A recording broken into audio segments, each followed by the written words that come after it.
4 rapazes e um adolescente, todos de classe média, são procurados pelo estupro coletivo de uma menor no Rio de Janeiro. Um caso estarrecedor, revoltante. A polícia investiga se esse mesmo grupo estaria envolvido em outros casos de violência sexual. Tem foto, tem vídeo.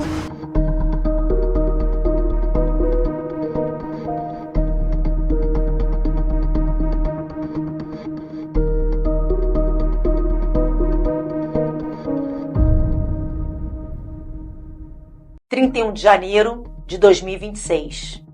Uma jovem de 17 anos de idade é estuprada por um outro adolescente e 4 homens entre 18 e 20 anos de idade. Esse caso repercutiu mundialmente. Agora, não é um caso isolado. Muitas mulheres são estupradas diariamente. Mulheres, adolescentes, crianças. Estupradas de forma violenta ou porque são pessoas vulneráveis. O Código Penal trata dos crimes sexuais a partir do artigo 213. Começa com estupro e no artigo 217-A, o estupro de vulnerável. A cada 7 minutos, uma pessoa, a maioria mulheres, crianças do sexo feminino, adolescentes do sexo feminino, são estupradas no nosso país. Entretanto, o estupro não exige que a vítima seja mulher. Aliás, o estupro não exige nenhuma qualidade específica para o sujeito ativo ou para o sujeito passivo. É um crime comum, porque pode ser praticado por qualquer e contra qualquer pessoa. Mas, estatisticamente, a maioria dos crimes sexuais tem como vítima mulheres, pessoas do gênero feminino. Bom, esse caso dessa menina de Copacabana, que aconteceu no início do ano de 2026, não é um caso isolado.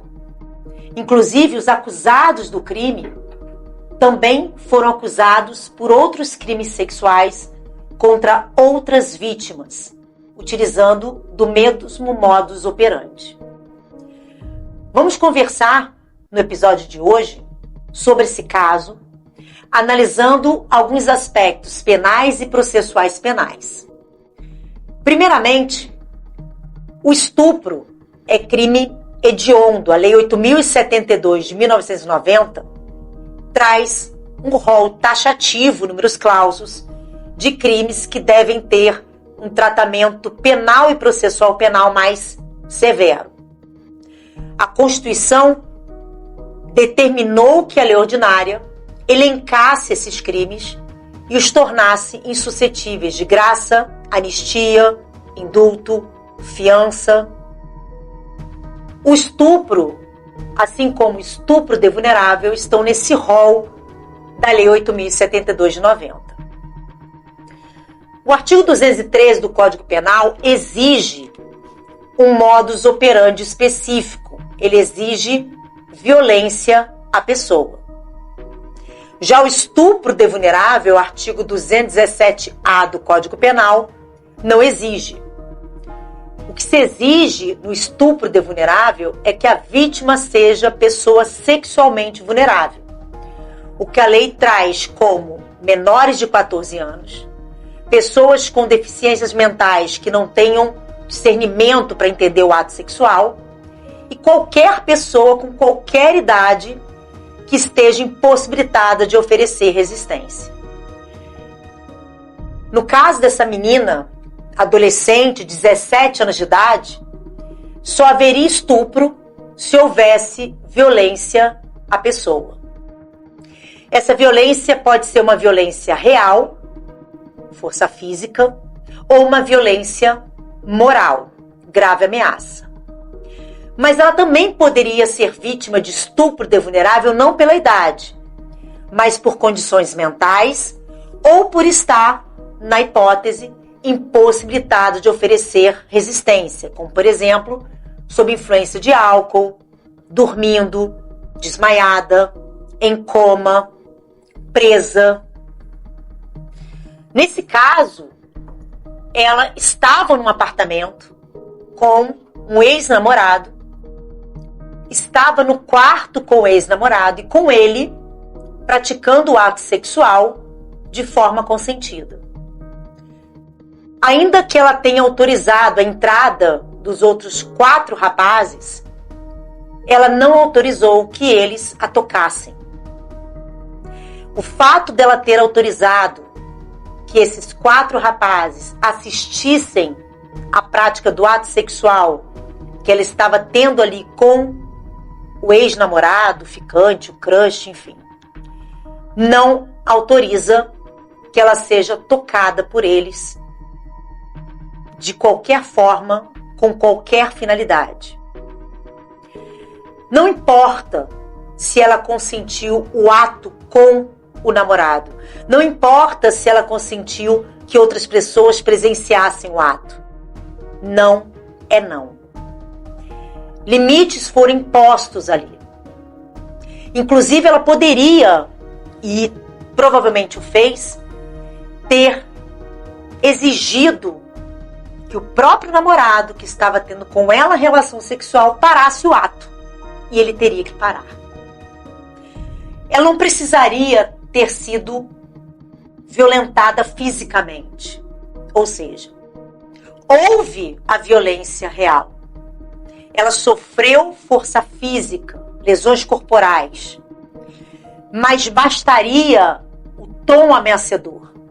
Bastaria ela ter sido impossibilitada de sair do quarto para que ela fosse vítima de violência moral, para que ela fosse vítima de estupro do artigo 213 do Código Penal. Se ela tivesse sido dopada, se ela estivesse sob influência de álcool, se ela estivesse dormindo, o estupro seria de vulnerável. Essa menina foi estuprada, não há a menor dúvida. Em relação ao concurso de pessoas, foram 5, sim. O menor de 18 anos, apesar de não cometer crime, e sim fato análogo, ele conta para o número de concorrentes do crime. Então foram 5 pessoas que praticaram a conduta típica, descrita no artigo 213 do Código Penal. E o artigo 213, ele traz um aumento de pena para o chamado estupro coletivo. Mostra o slide, por favor.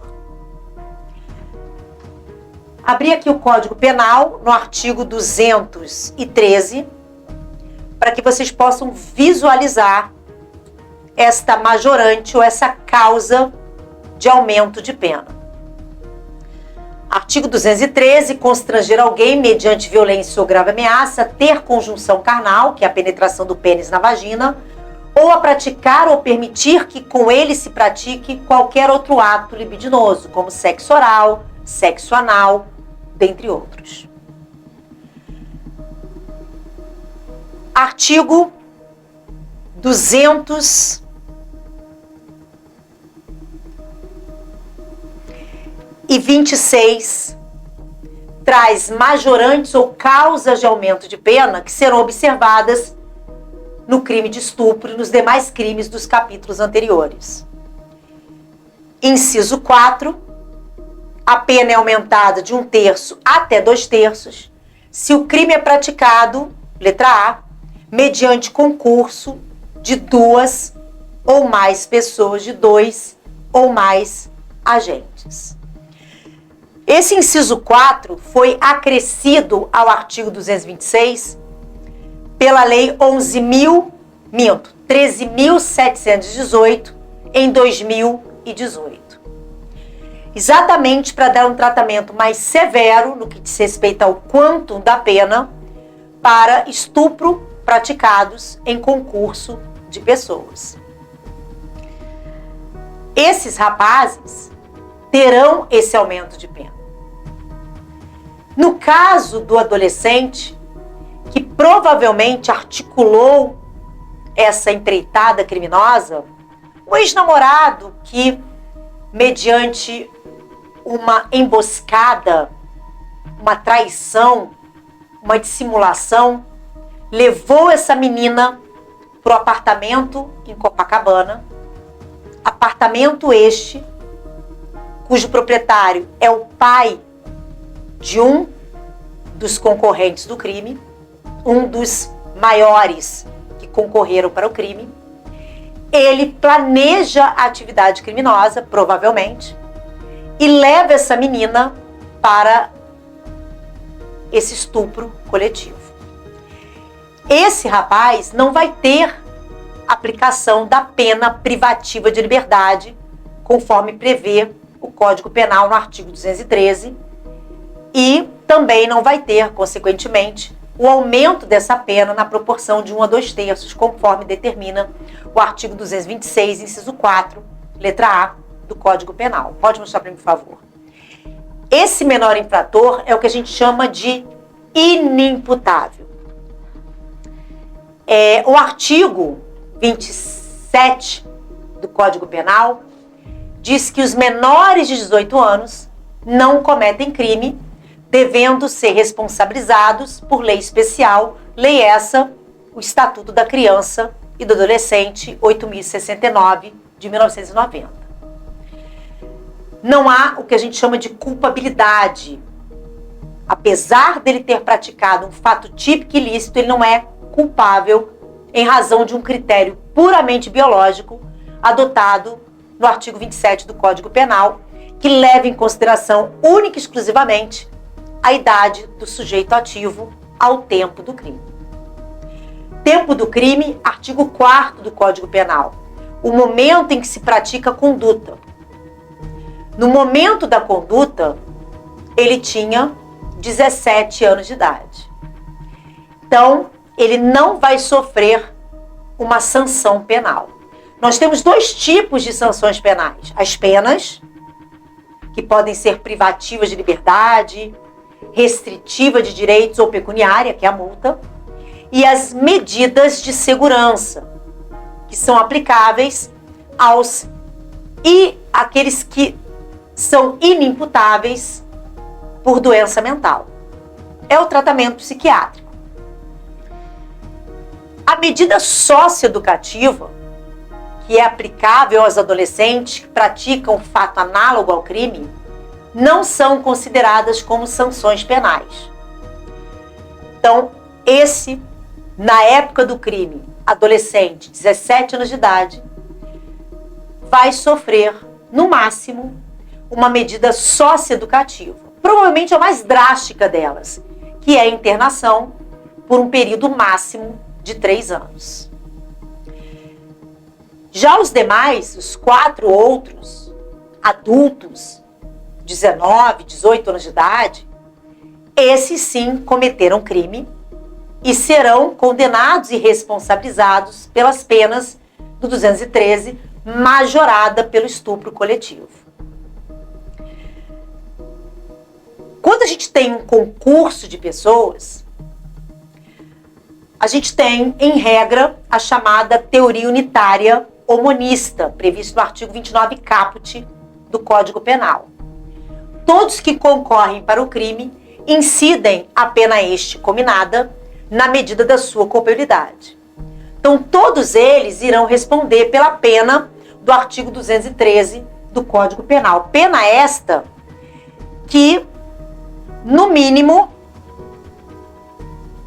é de 6 anos e, no máximo, 10 anos.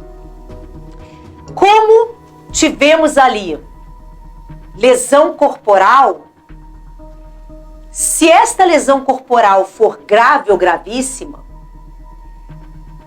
é possível que eles tenham ali a qualificadora do parágrafo 1º e a pena iria para uma reclusão de 8 a 12 anos. Entretanto, esse parágrafo 1º do 213, ele é préter doloso ou préter intencional. Ou seja, houve dolo no estupro e culpa na lesão corporal grave ou gravíssima. No caso concreto, no caso dessa adolescente, as lesões corporais graves não foram culposas, foram dolosas. Então, esses rapazes irão responder em concurso de crimes. Estupro 213, majorado pelo estupro coletivo, em concurso com o crime de lesão corporal grave ou gravíssima. Entretanto, a pena do parágrafo 1º do artigo 213 é maior do que o somatório das penas do caput com as penas da lesão corporal grave. Na lesão corporal grave, a pena é de 1 a 5 anos. Na gravíssima, de 2 a 8. Então, se nós somarmos a pena mínima do estupro com a mínima da lesão grave ou da lesão gravíssima, na lesão grave ficaria menor, 7. Na gravíssima ficaria igual, 8.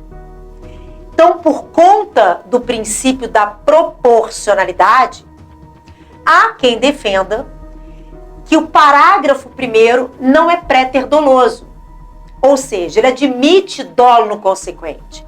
Ele admite também o dolo na lesão corporal grave. Então, pode ser que eles respondam sim pelo 213, parágrafo 1º, mesmo tendo ali dolo no consequente e não culpa, como se exigiria nos crimes pré-terdolosos ou pré-interintencionais. Tudo isso por conta de uma análise do princípio da proporcionalidade da pena. Isso se observarmos a pena mínima. Porque se observarmos a pena máxima, na lesão grave a máxima é de 5. Então ficaria a máxima do estupro, 213, com a máxima da lesão corporal grave. 10 mais 5, 15. Maior do que a pena do parágrafo 1º, 213, que é de 12 anos. Entretanto, a análise da proporcionalidade da pena deve ser observada pela mínima. Por quê? Quando o juiz vai calcular a pena, ele começa pela mínima.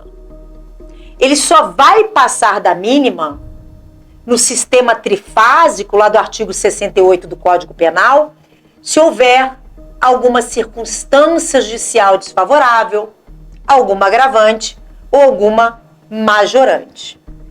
Então, quando a gente vai pensar na gravidade do delito, a gente tem que olhar, na verdade, a pena mínima, porque é a partir dela que se inicia o cálculo, que se inicia a dosimetria da pena. Ainda sob o concurso de pessoas, no caso desses rapazes, a pena em abstrato vai ser a mesma, mas na dosagem da pena em concreto, ela pode ficar diferente, porque existem ali circunstâncias judiciais que são pessoais. Circunstâncias que não se comunicariam entre os concorrentes do crime. Por exemplo, o fato dela ser ex-namorada de um deles. Essa é uma circunstância pessoal, que não vai se comunicar com os demais concorrentes. Então, pode ser que a pena fique diferente quando dosada, quando calculada. Mas, abstratamente, a pena é a mesma para todos os concorrentes do crime. Com exceção do menor de 18 anos, que nós já vimos que não comete crime, e sim ato infracional análogo, portanto, não sofre sanção, e sim medida socioeducativa. O tratamento penal e processual penal do menor infrator é absolutamente distinto do tratamento penal e processual penal que será dispensado aos demais concorrentes desse crime. E aí, como é que fica a questão da competência? nós temos aí um concurso de pessoas. 5 pessoas praticando o mesmo crime. É uma hipótese de continência, artigo 77 do Código de Processo Penal. E quando há conexão ou continência, a regra, de acordo com o Código de Processo Penal, é a unidade processual. Todos os concorrentes deverão ser julgados, em regra, pelo mesmo juízo. Entretanto, dentre os concorrentes, nós temos o inimputável, um menor de 18 anos. Então, o CPP determina que, apesar de termos aí uma continência, apesar de termos como regra a unidade processual, a separação dos processos. O menor vai ser julgado na vara de infância e juventude, levando em consideração o procedimento previsto no Estatuto da Criança e Adolescente, enquanto que os demais vão ser julgados numa vara criminal, aplicando-se ali o procedimento pertinente ao processo penal.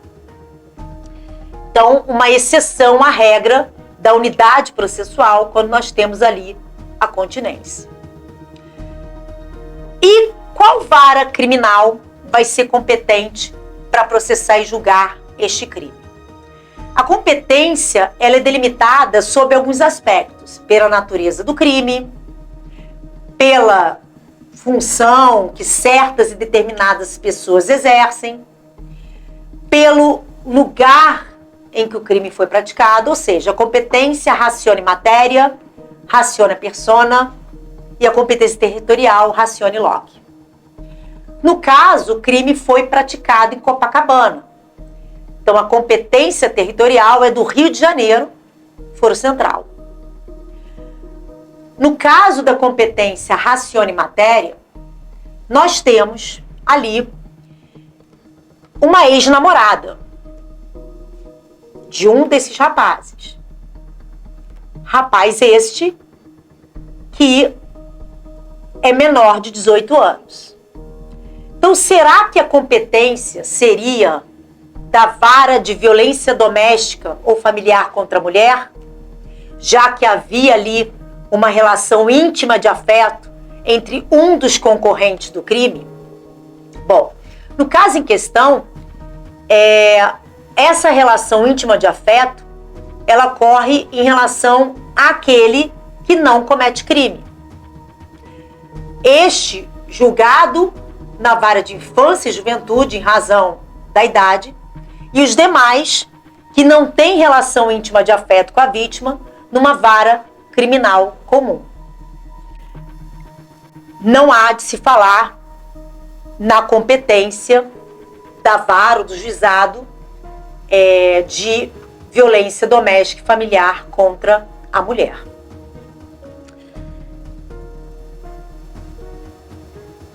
Em relação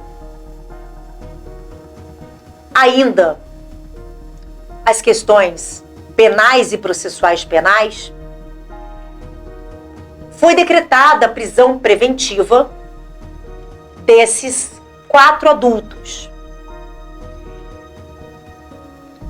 Esses adultos, esses imputáveis, maiores de 18 anos, eles estão presos preventivamente em razão de uma decisão judicial a partir da representação do delegado de polícia responsável pela investigação. Será que eles responderão esse processo presos? Bom, a prisão cautelar ou prisão processual, ela é última ratio, ela é em última razão. Para que alguém possa ficar preso cautelarmente, é preciso que estejam presentes os pressupostos da prisão preventiva, que estão no artigo 312 do Código de Processo Penal. É preciso o fumus commis delicti e o periculum libertatis. O artigo 312 ele foi alterado pelo pacote anticrime que entrou em vigor no dia 23 de janeiro de 2020. Foi acrescido à parte final do 312 a necessidade inequívoca de que a privação da liberdade é o único e último e derradeiro recurso para se garantir a ordem pública, a ordem econômica, conveniência da instrução criminal ou para garantir a aplicação da lei penal. Só que existe um fator, e aí a gente adentra a questões de política criminal, que é extremamente crucial na prática para que alguém se mantenha preso, seja mantido preso processualmente, que é o clamor público. O clamor público, em tese, teoricamente, não autoriza a decretação de uma prisão cautelar e muito menos a sua manutenção. O que nós temos é a garantia da ordem pública. Então, a garantia da ordem pública, que foi o fundamento das prisões cautelares desses rapazes, é no sentido de evitar que, em liberdade, eles possam continuar a praticar esses crimes. Mas muitas decisões judiciais estão sob a fumaça da garantia da ordem pública, quando, na verdade, elas são prisões mantidas ou decretadas única e exclusivamente por causa do clamor social, da repercussão social daquele crime. Então, dificilmente esses rapazes serão colocados em liberdade, salvo se a sociedade não falar mais do assunto, se o tema não for mais discutido nas mídias, nas redes sociais, nos jornais, no calar da noite, pode ser sim que esses rapazes consigam aí a liberdade. Porque é bem verdade que a liberdade ela é regra, não é exceção no ordenamento jurídico constitucional brasileiro. Esta menina, ela foi estuprada. Claro que ainda teremos o processo, com o devido processo legal, com a possibilidade de contraditório e ampla defesa. Pode ser que reste provado que eles não foram os autores deste crime. Pode ser que não tenha prova suficiente da autoria e, por consequência, em razão do princípio do indúbio pro réu, esses meninos sejam absolvidos. Não duvido. Entretanto, jamais poderemos dizer que esta menina consentiu o ato sexual com esses rapazes e com o próprio ex-namorado, a partir do momento em que, apesar de iniciada a relação consentida, ela determinou que ele parasse. Nada, absolutamente nada justifica que uma mulher seja forçada a um ato sexual. Ela pode estar nua na frente de um homem, que ele não pode tocá-la sem o consentimento expresso. Muito se falou sobre o fato dessa menina, de apenas 17 anos de idade, aceitar ter relação sexual com um ex-namorado dentro de um quarto, de um apartamento em que tinham outros homens. Homens estes que sabiam que ela estava tendo relação sexual com o ex-namorado no quarto. Não importa. Não importa se essa menina deixou os rapazes entrarem para assistir o ato. O consentimento dela foi limitado. Eles ultrapassaram o limite. Não vamos julgar essa menina. E eu pergunto, se fosse um homem que estivesse tendo relação sexual com uma mulher num quarto, que permitisse que outros homens, a pedido dela, entrassem no quarto para assistir o ato. E que esses homens forçassem ele ao ato sexual. Será que questionaríamos o fato dele de estar tendo relação sexual com uma mulher no quarto, enquanto outros homens sabem na sala do apartamento? Será que estaríamos questionando o fato desse homem ter deixado outros assistirem o ato?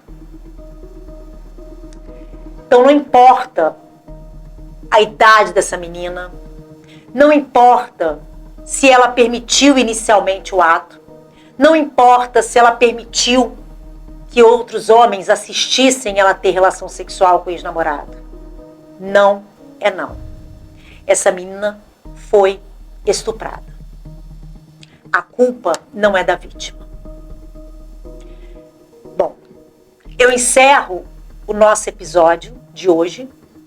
Espero profundamente que esse crime não fique impune e que a gente consiga mudar a mentalidade desses jovens, desses homens que olham para essas mulheres, que olham para nós mulheres como objeto e que acham que são donos dos nossos corpos, que com eles podem fazer o que eles quiserem.